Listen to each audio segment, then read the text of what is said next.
Hello everyone, welcome to my channel. My name is Liz. Thank you for stopping by. So today I'm going to show you how to iron a very creased canvas. This is one of those canvases I got that was literally folded over. Now I've had it in the pack roll the other way, but as you can see, it really didn't take the crease out. And there's like a good amount of like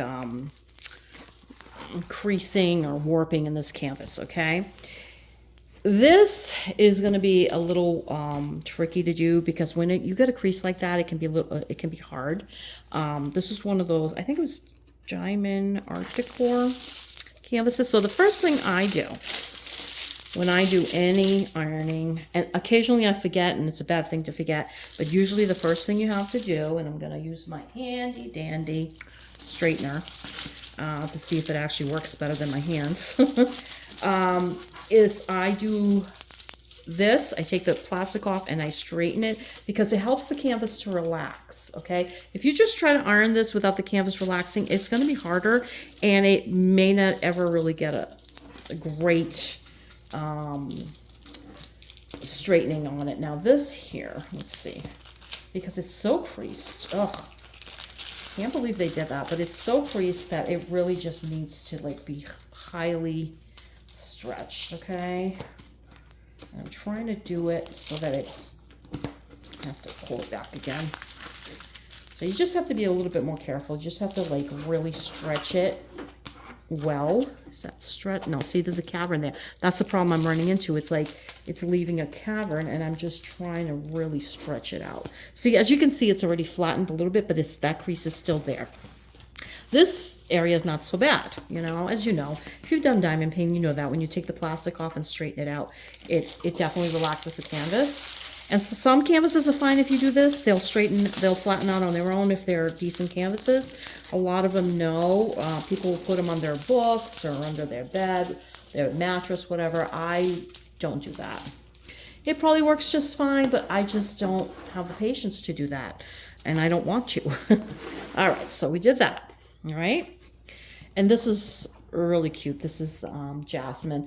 So I have this set to nylon, just a little hair off higher than nylon, because I just did the canvas video on the canvas on the flocked canvas, and that one actually came out really nice. So, you know, it took a long while. As if you watch the video, you'll see it's a longer video, but it definitely worked well and it came out nice. So let's see how well we can do with this one. Okay. And what I'm going to start with, I don't know if I want to start with the cloth. I think I want to start with the cloth on top, okay? Most of the time I start with the cloth and then it doesn't work really great for me. But I think if I start with the cloth and go up higher to say silk, which usually with these I wind up going higher anyway because for some reason they don't flatten great unless it's a tiny bit higher, but you have to be careful because these being plastic really can warp, okay? So I put it up to silk and I'm ironing it. This is just an old towel, hand towel, tea towel, whatever. It's one of those thin ones that doesn't have pilling or anything on it. It's just a kitchen towel, an old kitchen towel. This is one of the ones I got from work when they closed up the building. We had a bunch of these just hanging around. They're great for this kind of thing because they're thin enough but thick enough not to like cause any issues of burning or anything. So as you can see, it really didn't do a lot. Now I don't really have it up really that high anyway, so I may have to bring it up a teeny bit. I'm gonna go to polyester, okay? The polyester setting. I don't know what the temp is on that. I couldn't tell you. I just go by the material because these irons are made to work with certain material temperatures for certain materials, I should say. Guys, I lose my train of thought a lot because I have 5 million things I want to say and my brain and my mouth sometimes don't connect. And of course, Howie wants to stop making noise now, okay? Because that's how. Now, this whole area is flattened out. This is still here. This ridge is still here. I have a little bit of ridging here, but it's nothing compared to that.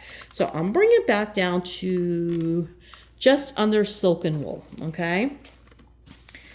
Let's see. I mean, it's still hot, but I can touch it. Yes, it's hot, and if I'm not careful, I'll burn myself. But, I mean, that's how I used to test irons back in the day. But look how flat that just got. Do you see that? So you can see, look, you can see a little bit of the ridge here, but look at the ridge there, okay? Now, I may have to bring it down a teeny bit now. I don't want to burn it. I don't want to melt it because it's clearly hot enough. And I just, see, look what I did. See the little bit of warping there? And it's hard to tell. It's hard to tell. But see, that is when it's a little bit too hot. It'll be fine. But if you warp it too much, then it really it's not great. You know, so you do have to be careful, really. You do have to do this at your own risk and just use your judgment, use your wisdom. I will say that in every ironing video that I do when it comes to canvases, because don't come at me if you ruin your canvas. Because you're doing this, this is a PSA on how a possible way to do it, but you really need to use your own judgment on how to do it so you don't ruin your canvas, okay? This is a $5 canvas. If it gets ruined, it's not the end of the world. I can easily get another one if I really want it that badly.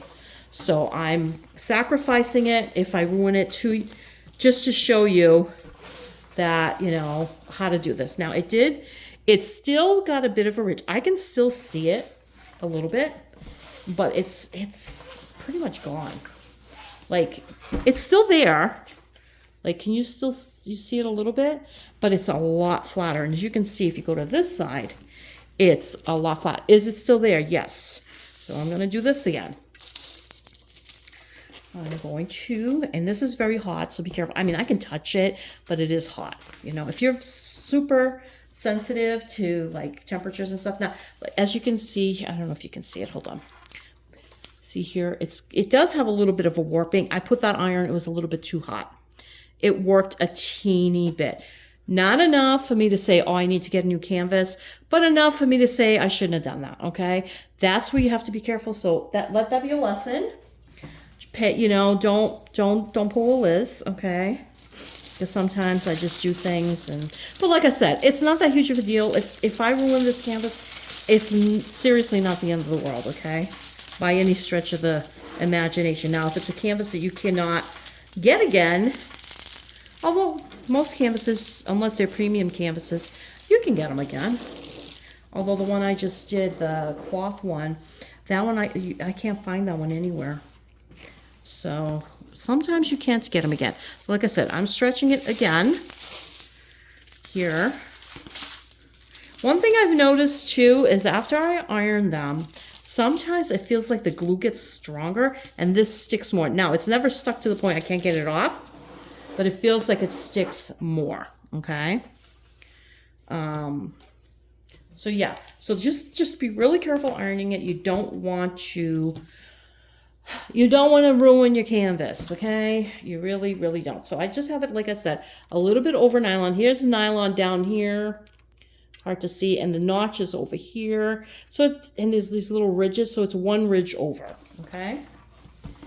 And now I'm going to iron it again, see if I can flatten this a little bit more. I don't think it's ever going to be 100% flat, okay? I don't think so. Now, I just did something here. It almost feels like it's really warping, which is weird because the iron isn't that hot. On this side, it's fine. I think it's what I did before. That's okay. Well, now you know. Don't do that. Don't do that, but that's the side I really wanted to flatten out. And let's see.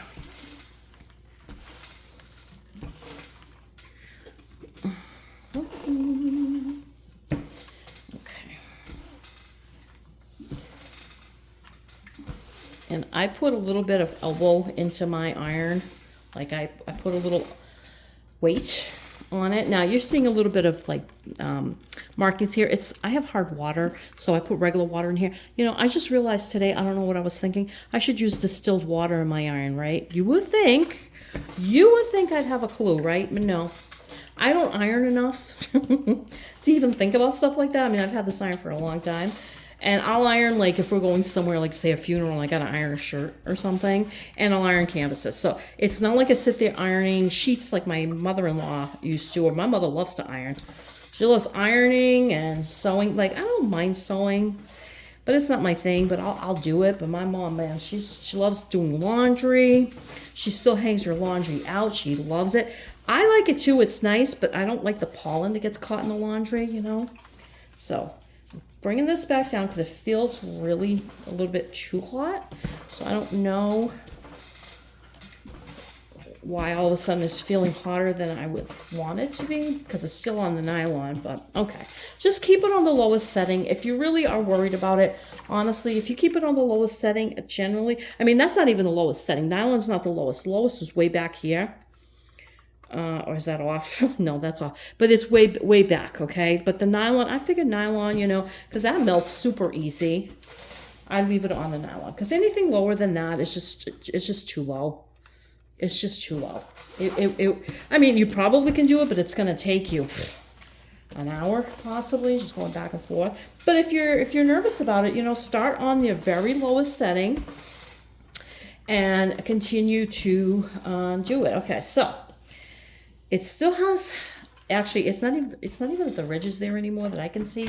It picked up it's still there, but it picked up some darkness from my iron. Can you see that kind of line? Almost looks like a pencil line. That's from the hard water and from the metal rubbing up against it. Okay, it's not dirty, you know. And then you still have a little bit of a ridge here. Okay, it's still there. There's still a little bit of a ridge, but when you look at it, it is flat. Now, of course, this is a tiny bit warped over here. That's what I told you I just did. But it is flat to the point where you can easily do this. And you're not going to notice that. You're not going to notice that, especially if you stretch it on a canvas, because once you stretch it, you know, it disappears, okay? It really, really goes away, okay? Once you lay down drills, it's not enough. Now, I did warp it. I did do that. That's on me, and it's just a slight warping, but it's definitely there. It's definitely there, but it's okay. I'm all right with it. It's not going to bother me. When I do her, she'll be fine. She's not going to get hung up anyway. She's just going to be done for fun, I think, unless I do it for my granddaughter's room. And if I do it for her room, honestly, I'll just take this, put it on a canvas, stretch it out, use stretcher bars or whatever, and it'll be fine, okay? So it did flatten it for the most part. Now, I don't want to do any more. It's never going to be 100%. When you get something with a crease like that, it's never, ever going to be 100%, but it's a lot better than what it was. A lot better. I mean, you can see it's completely flat. It'll work beautifully, okay? And so that's what I'm saying. If you get something with a big crease on it, just go slow, iron it. You can definitely do it. You know, don't let it put you off working on the canvas, because it will definitely flatten out for you. Just start off with the lowest setting. If you feel you need to go up a little higher, go up a little higher, but don't start off on high. Do not use steam. Do not use steam. And just continue to work on it, and, you know, take a break from it. If it's driving you crazy, walk away, go have a drink, come back, you know. All right, that's what I got for you. Me and Ariel say goodbye. I hope you have a great day wherever you are. Take good care of yourselves. Blessings and thank you.